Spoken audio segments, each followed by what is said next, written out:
reminiscing about the early days with a man who brought the internet to Africa.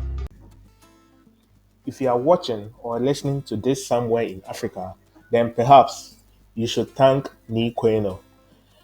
The Ghanaian professor is known as Africa's father of the internet, a web pioneer who helped establish some of the continent's first online connections, internet connections. He is the first African to be elected to the board of ICANN, the Internet Corporation for Assigned Names and Numbers. He also played an important part in launching the African Network Operators Group and AfriNet, the African Internet Numbers Registry. As a result, Quaynor was recently inducted to the Internet Hall of Fame and lauded as an instrumental figure in the early design and development of the Internet. During the early 1990s, as Internet technology developed across the world, he began spearheading the establishment of Africa's first Internet connectivity.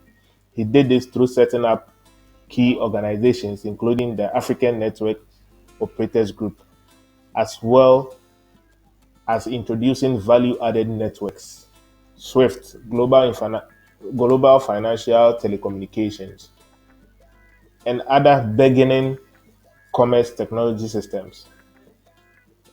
These were all integral in making the internet more accessible and, above all, more secure.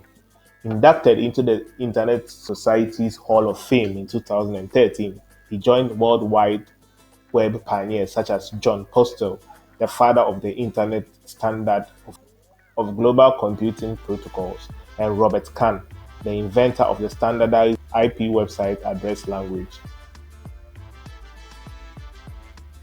The Internet Society is one of the oldest and most respected global organizations tasked with promoting the open development, evolution, and use of Internet technology to all the people of the world.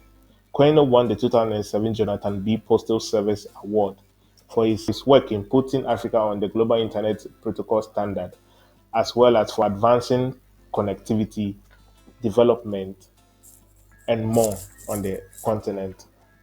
On receiving the award, he vowed to continue furthering the continent's human resource strength, especially in developing more computer engineers, with an overall objective of strengthening education and research in network technologies in Africa. He has also been a member of the United Nations Secretary General Advisory Group on Internet Technology, as well as a chairperson of the Organization of African Unity's Internet Task Force. Currently serving as the Commissioner of the Global Commission on Internet Governance, he ensures online security remains a priority in advancing connectivity in Africa and other untapped regions of the world. While Africa represents between 9.4% and 10% of the total global internet population users, the technology penetration percentage of Africans using the internet has gradually increased over the last 15 years, 28.1% compared to the global 52.5%, according to Internet World Statistics. Africa must not miss out on the enormous opportunities in rapid advancement of technology, particularly mobile data and wireless technologies. Africa will miss a great development opportunity in much the same way Africa lost on the Industrial Revolution, unless serious and truly committed efforts are made by Africa to advance and address the rapid expansion on the internet user gap between Africa and industrialized countries, he told Africa magazine. Big ups to Mr. Quaynor for his work done to promote internet in Africa. Internet to Africa. We started the internet from you in 1996 when we hosted the ICTP program. Correct. Yes.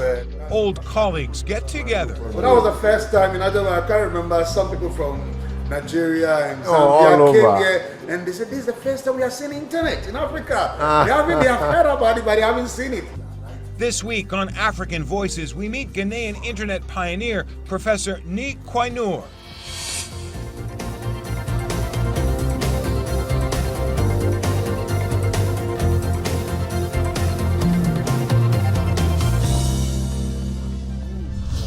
Most Saturdays, Professor Nii Quaynor conducts a postgraduate course in operating systems.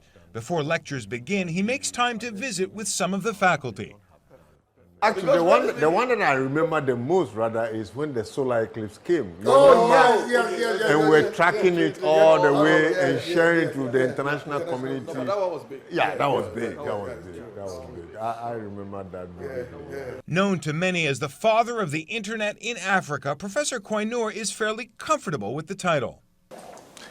Actually, I don't know, but perhaps I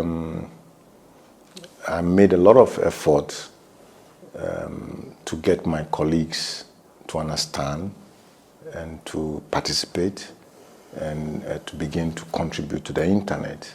And I had been fortunate with a very good educational background, and so I also wanted to impart the knowledge, and I was a major contributor in building some of the important, you might say, technical institutions that make up the internet ecosystem in Africa.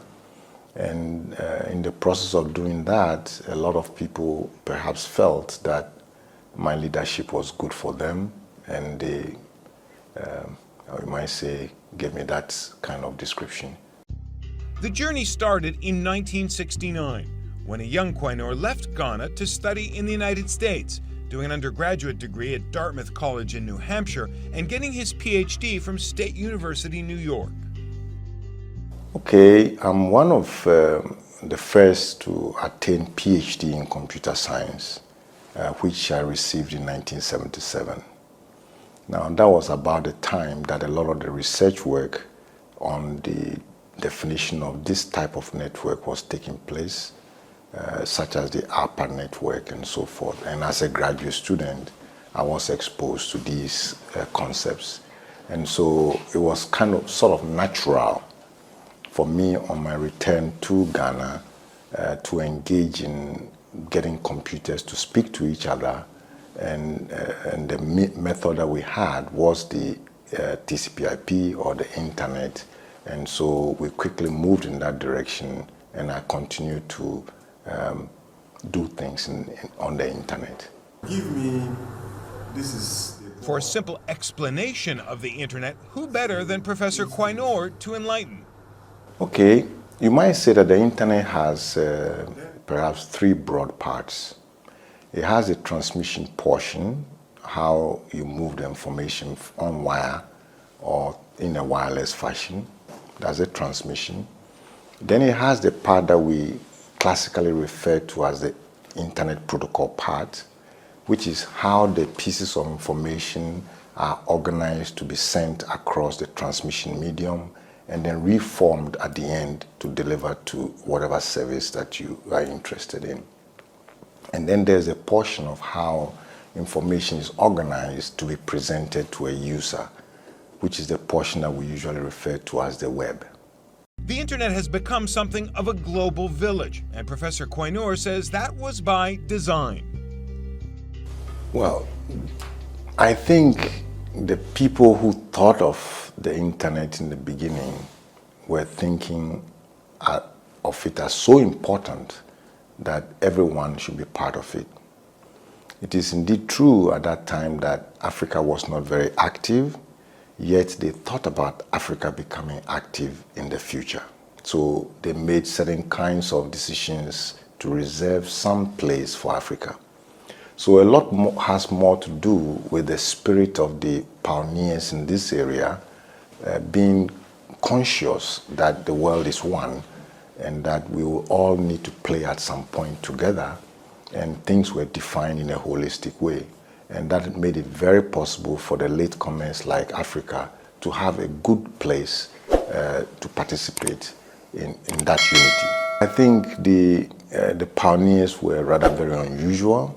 In fact, even in the introduction of internet to Africa, we did not see it as something that we were going to keep. We saw it as something that we had to help other countries to also have.